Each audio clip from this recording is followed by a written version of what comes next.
Malgré que l'herboristerie est la plus vieille pratique universelle et la première médecine de l'humanité et qui encore aujourd'hui continue d'être la plus répandue et utilisée dans le monde entier pour soigner, prévenir et améliorer notre santé, elle demeure pourtant encore méconnue, surtout ici en Amérique du Nord, et même souvent réduite à des clichés.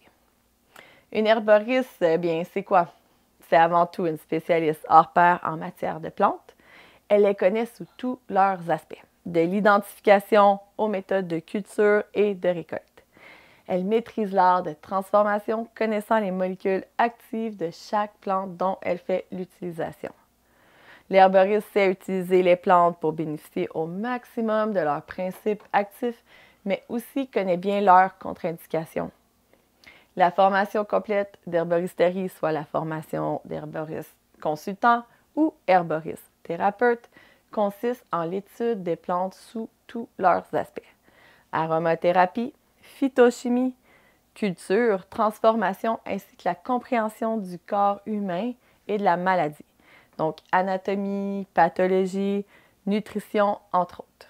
L'herboristerie est efficace et utile autant en prévention qu'en traitement puisqu'on utilise les plantes au quotidien au niveau culinaire, domestique, cosmétique ainsi qu'au niveau médicinal selon le besoin.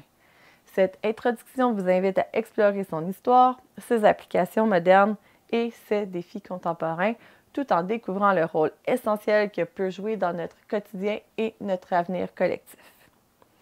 Depuis les débuts de l'humanité, où les plantes médicinales ont été nos alliés. Chaque effusion, chaque onguent, chaque épice utilisée en cuisine témoigne d'un savoir transmis de génération en génération. Ce patrimoine culturel immatériel est vivant. Il évolue avec les époques et les contextes tout en restant fidèle à ses fondements. Au Québec, les savoirs des Premières Nations liés à l'environnement local sont une source inestimable d'inspiration. Avec l'arrivée des colons, de nombreuses plantes venues d'Europe ont été naturalisées, enrichissant la pharmacopée locale.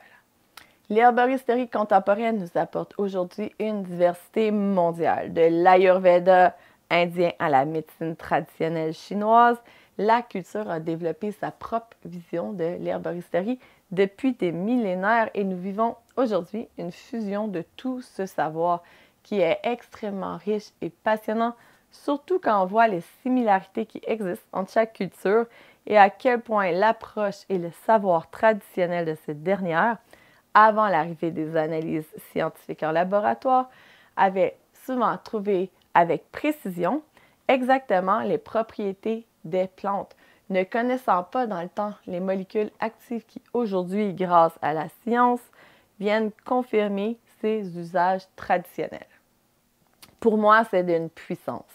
J'en profite ici pour vous dire que j'ai personnellement une approche très scientifique des plantes.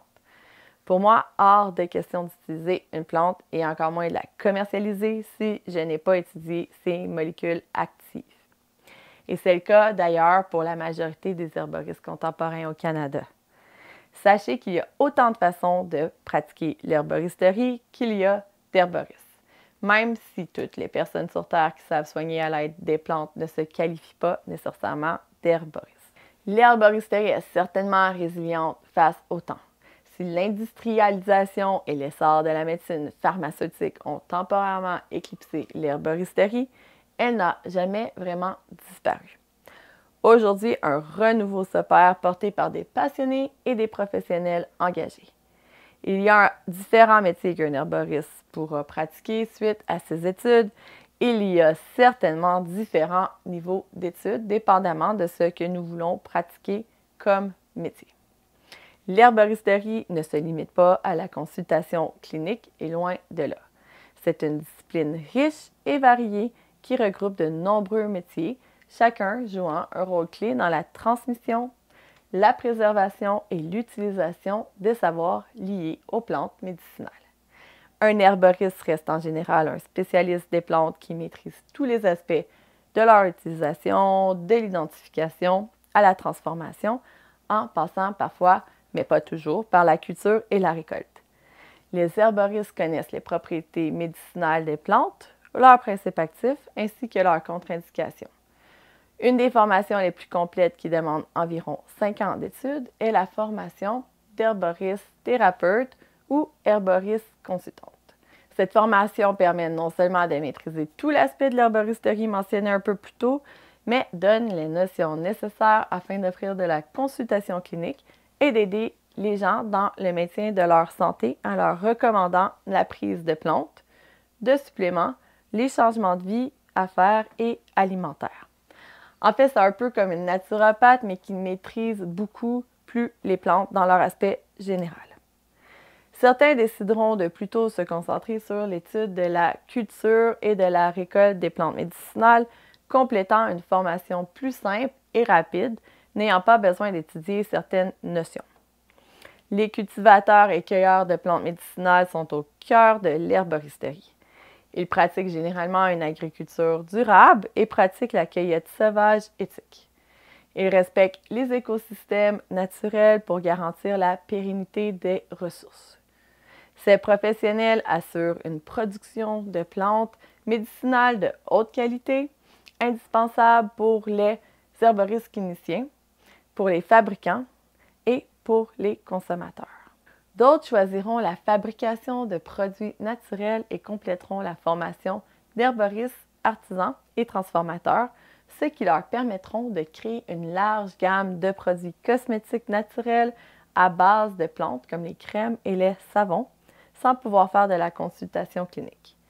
Ces produits permettent d'intégrer l'herboristerie dans notre quotidien, que ce soit pour le bien-être, la santé ou les usages domestiques.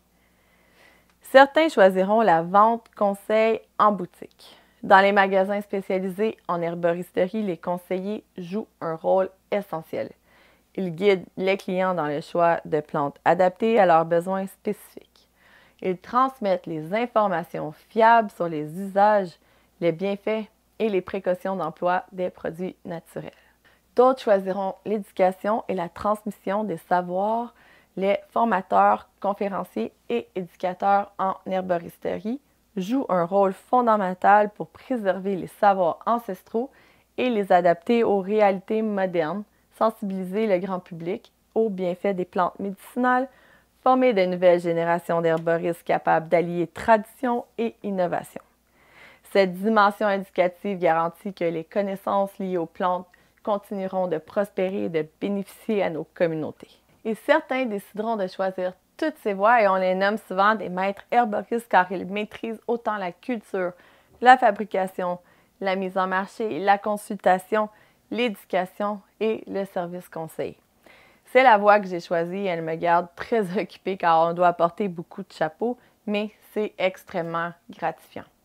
En tout cas, ce l'est pour moi, même si c'est très exigeant. Ces métiers reflètent l'importance grandissante de l'herboristerie, non seulement comme un pilier de bien-être individuel, mais aussi comme un acteur clé dans nos systèmes de santé et dans la transition vers des modes de vie plus durables. Chacun à son échelle contribue à rendre l'herboristerie vivante et accessible tout en valorisant la relation essentielle entre l'humain et la nature. L'herboristerie ne se limite pas à un usage occasionnel ou traditionnel.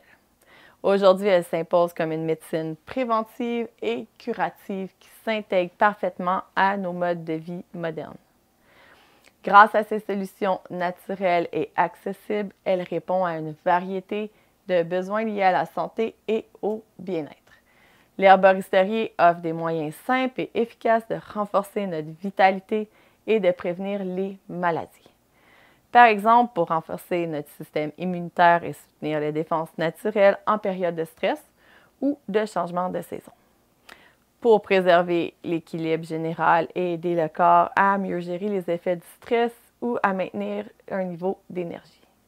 Pour tonifier nos organes, le foie, les reins, le cœur, les poumons ou encore à utiliser en cas de troubles ponctuels ou chroniques, l'herboristerie apporte des solutions douces et ciblées, des troubles courants tels l'indigestion, l'insomnie, les allergies saisonnières, les brûlements d'estomac, reflux gastrique, les maux de tête, mais sera également de grands secours pour des maladies plus chroniques et pourront même parfois compléter les traitements conventionnels. L'herboristerie fait face à un danger particulier, celui d'être défini de manière trop restrictive. Réduire cette pratique à la simple vente de plantes, par exemple, efface la richesse de ses liens avec l'écologie, le soin et le corps humain. Pour éviter cela, il est crucial de reconnaître et de célébrer sa diversité. L'herboristerie n'est pas un savoir ancien, c'est une médecine vivante, adaptée à notre époque et essentielle pour l'avenir.